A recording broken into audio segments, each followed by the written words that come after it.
ফাহাদ তিশার নতুন বাসা।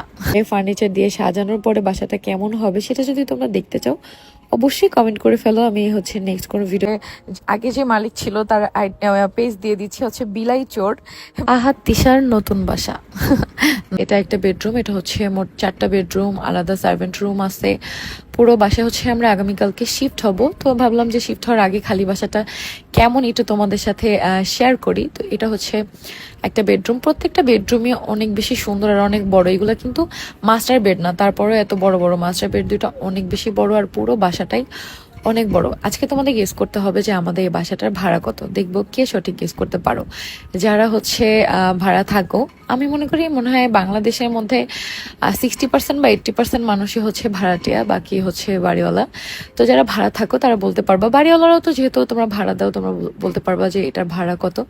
দেখি যে সঠিক বলতে পারবে আমি তাকে রিপ্লাই ভিডিও দিব। এটা রান্নাঘর, আর রান্নাঘরের সাথে একটা সার্ভেন্ট রুম। এটা আমার খুবই ভালো লাগছে, যেটা একদম বাহিরের মতো। আজকালকার অবশ্য ম্যাক্সিমাম বড় ফ্ল্যাটেই দেখা যায় রান্নাঘরের সাথে একটা সার্ভেন্ট রুম আছে, আর এখানে গ্রোসারিজ রাখার জন্য আলাদা একটা জায়গাও আছে।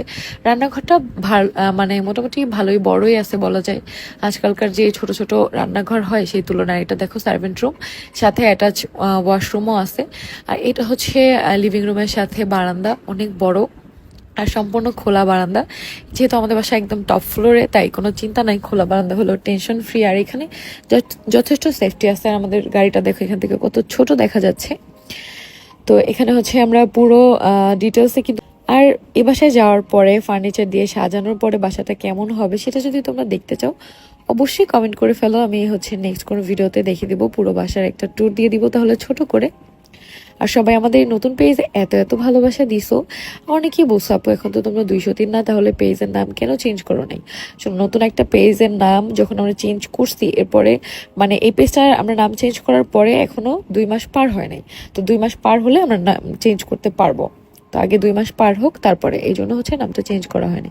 তো এটা একটা বেডরুম, মাস্টার বেডরুম 2টা। তো এটা একটা মাস্টার বেডরুমের বারান্দা, যেটা দেখতেছো একদম অনেক বড়।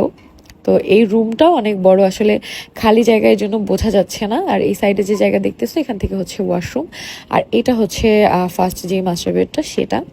এটার বারান্দা অনেক বড় আর রুমও অনেক বড়, যেটা আসলে বোঝা যাচ্ছে না ফার্নিচার বসানো নাই। যখন আমরা ফার্নিচার বসাবো তখন তোমরা বুঝতে পারবা যে আসলে রুমগুলো কত বড় বড় আর বারান্দাগুলোও কত বড় বড়। আর সব থেকে মজার ব্যাপার যে পুরো বাসায় একদম লাইটিং সেট আপ করা, একটা লাইটও আমাদের লাগাতে হবে না। পুরো সম্পূর্ণ রুমে প্রত্যেকটা রান্নাঘর থেকে শুরু করে একদম ওয়াশরুম সব জায়গায় লাইট লাগানো, যেটা আমার খুবই ভালো লাগছে। তবে ওই যে বাঙালি একটা কথা আছে না, আমি বলতেছি যে যেহেতু লাইট লাগানো, এসি বা ফ্যান লাগানো থাকলে আরো ভালো হইতো। বাঙালি খাইতে পারলে শুইতে চায়, এটাই স্বাভাবিক। সেটা আবার নিজেকে দিয়ে প্রমাণ পাইলাম। তো এখানে আমি আমাদের বেডরুমটা আবার দেখাচ্ছিলাম যে তোমাদের ভাই হয়ে যাবে। গত কয়েকদিন ধরে আমি একটা কুট্টুস বিড়ালের ভিডিও দিচ্ছি। সবাই জিজ্ঞেস করতেছো আপু এই কুট্টুস বিড়ালটাকে কোথা থেকে কিনছো, আমিও কিনতে চাই।